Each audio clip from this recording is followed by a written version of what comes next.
Welcome to the Tasting Corner here at Kuda Coffee for another edition of Tasting with the Wine Guy. I'm Dave Kuda, the Wine Guy. So today we'll be exploring and tasting Barbera. Barbera from Piemonte, Italy. So we've got a light, a lively, beautiful red wine from Italy made with the grape Barbera in and around the region of Piemonte. So when we talk about Barbera for a moment, Barbera is the third widest planted grape in all of Italy. Sangiovese and Montepulciano are the only two grapes that are more planted in Italy. And most of the Barbera plantings come to us from the Piemonte region. So if we go over to our Italian map and look here at Piemonte, we're going to find Piemonte just north of Tuscany, where the famous Chianti is made. And within the Piemonte region, we also have some other very famous wines that you might be familiar with, including our Moscato di Asti, that comes from the Asti village, made with the grape Moscato. And then, of course, the famous village of Barolo is right in the center of Piemonte, the region of Piemonte. So in the village of Barolo, they make a very serious wine you may have heard of called Barolo. So Barolos typically are very expensive, $100, $200, sometimes even more. You would usually buy a Barolo and take it home, and you would want to age it for 10 years, sometimes even longer. You would want to pull your Barolo out oftentimes on Saturday and take the cork out so you can enjoy it on Sunday. It's just that big of a wine. It takes a lot of time and a lot of patience to enjoy a Barolo. So one very famous thing they say about Barbera in the Piemonte region, if you go there, the people there, they say, Barbera, it's a what we drink while we're waiting for our Barolo to be ready to drink. So, and I absolutely love that.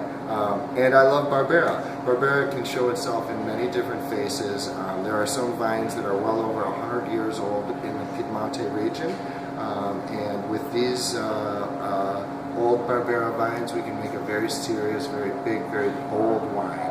But there's also, the majority of Barbera produced is really made a little more lighter and made to be just an everyday enjoyable wine. Again, something you can pull the cork on and enjoy while you're waiting for your Barolo for 10 years or so.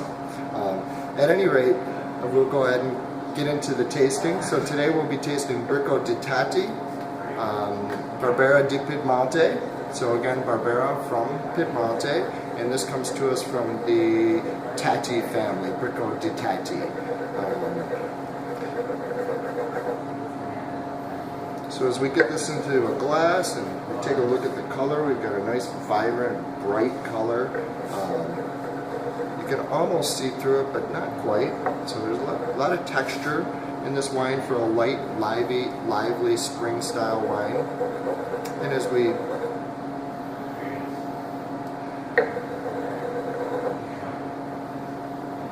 find those nice, fresh, ripe cherry notes on the nose, just a little bit of spice.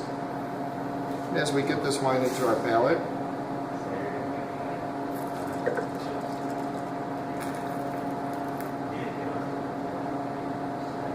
again with those nice fresh cherry and berry flavors, just a hint of spice, very little acidity, very little tannins on this wine, make it very easy to enjoy for both the enthusiast and the beginning wine drinker.